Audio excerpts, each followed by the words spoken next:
Hi everyone, it's Trina. So this video is if you have your natal Venus either trining Saturn or sextiling it. And these are the trine and the sextile are considered harmonious angles, which means that when they are coming in contact with Venus, it's a cooperative collaboration. And it's not challenging like a square or an opposition. And therefore, the goals that both of these planets are about when they come together can be more easily fulfilled. So, the reason that we put these two aspects together and why, when I have researched it myself, I have seen them put together is because they're going to have very similar characteristics. And so the difference between a sextile and a trine is the person with the trine embodies those characteristics. So it's not that they have to be, it's not even something that they're conscious about. It just like it comes naturally for them to be able to, like in this case, be mature in relationships. With the sextile, there's that desire for that. So there you can achieve the goals fairly easily, but you still have to work at it. So, but there's an appreciation of it, and that is key because some people do when they approach relationships, they're not coming from the perspective of I want somebody who is going to be there for me and who is reliable. They might think reliability is boring. If somebody's there for them, it's like almost too easy for them, and they're attracted to the person who is elusive, who they can never pin down, and who bails out at the last minute and always leaves them hanging. I'm going to talk about these aspects separately, but just keep in mind that they are going to kind of overlap to some degree because of what they represent. Now, whenever you approach looking at aspects, all you have to really do is know what each of those planets represents, as well as what the angles represent, of course, too. So if you think of Venus as this planet of love and beauty and relationships, and you think of Saturn as discipline, responsibility, and things of that nature, and being serious, then when you put it together, the person that, and also, Saturn represents maturity. It actually represents old age, the authority figure, the father. So it's kind of like the authority figure is often represented by an older person. So regardless of what type of angle is present, if you have Venus and Saturn coming together, be it a square or a trine, you may have a relationship where there is an age difference. Saturn rules Capricorn. It also co-rules Aquarius, but we won't talk about that. But Capricorn, so it's like having Venus in Capricorn, and that can be also the case of somebody who is attracted to an older person and it's not, sometimes it can be because of wanting financial security. That can totally be what it's about. But it can also be, somebody might think that this is gross, like a substitute parent. And you might say daddy issues or even mommy issues. If you have somebody going for an older woman, yeah, you could have mommy issues too, but it can be that they're looking for somebody to kind of give them direction in life because maybe they come from a very chaotic family background. And that's not necessarily creepy. But of course there are other factors that could make it kind of creepy, but it just simply is that the person is looking for, Saturn can be that structure. and they might be looking for that. Or they're looking for somebody who has been around the block a few times, and it's like their mentor, and they're gaining that kind of wisdom. And I think in some cases, the reason that the person is looking for that is also because they may come from a family structure where they didn't have uh, a, a good role model, a parental figure that they could look to provide them guidance. So they may transfer that to somebody else. Now, of course, we could always say that if there is a large age difference and if the younger person is quite young, that they will evolve over time and then the relationship may shift. That is entirely possible.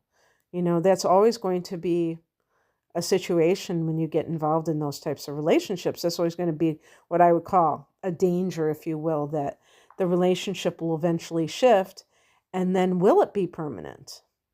But there can be a very grounded approach to the idea of relationships.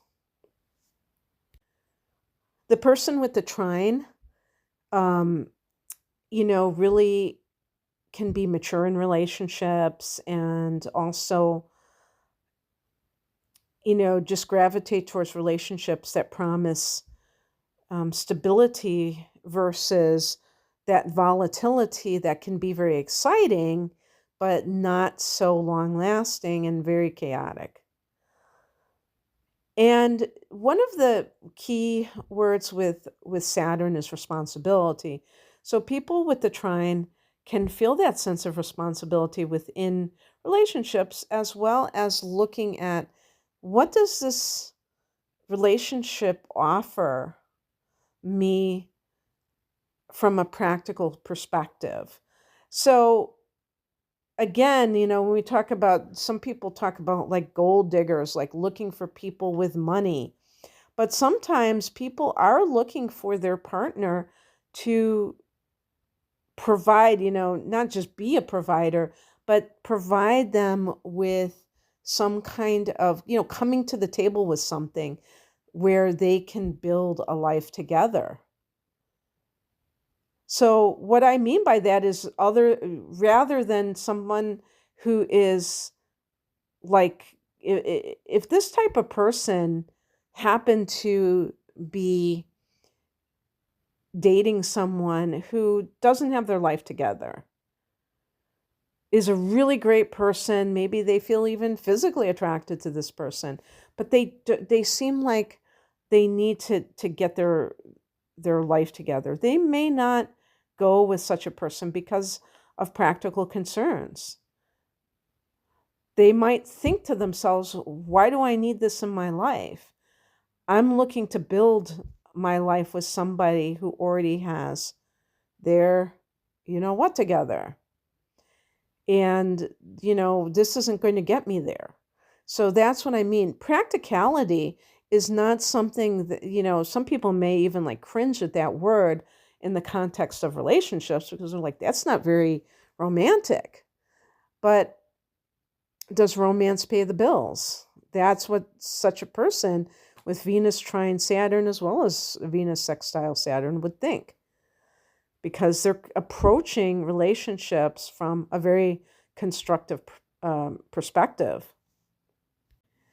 If you have the trine, there's a good chance that you may not want to be one of those people that has one night stands, that you really take love seriously. And so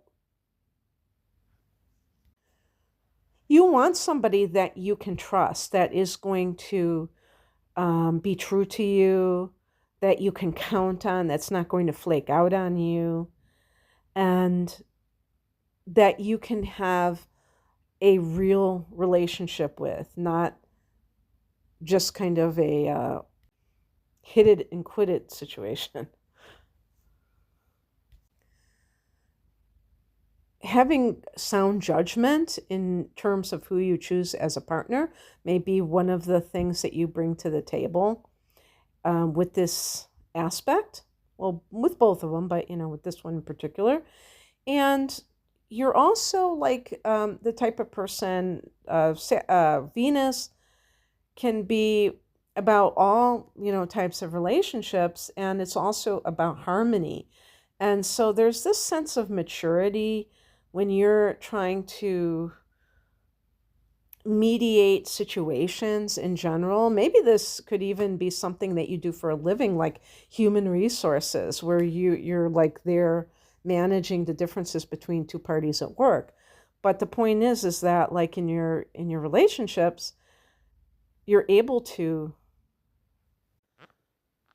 resolve things in a mature way, in a productive way.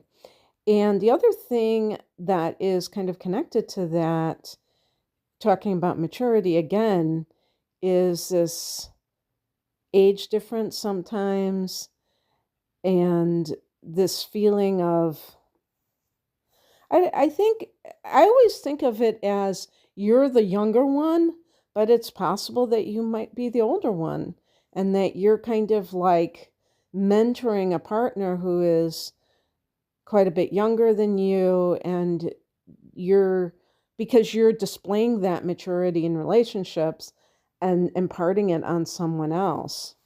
But you would tend to be, I think you would tend to be attracted to someone who is older simply because Venus is making contact with Saturn like that in a harmonious angle. Now, specifically in terms of the sextile, you might be someone who is willing to put another person's needs before your own. And the reason that you would do so is because you're looking at the long term versus just, having a relationship no matter what.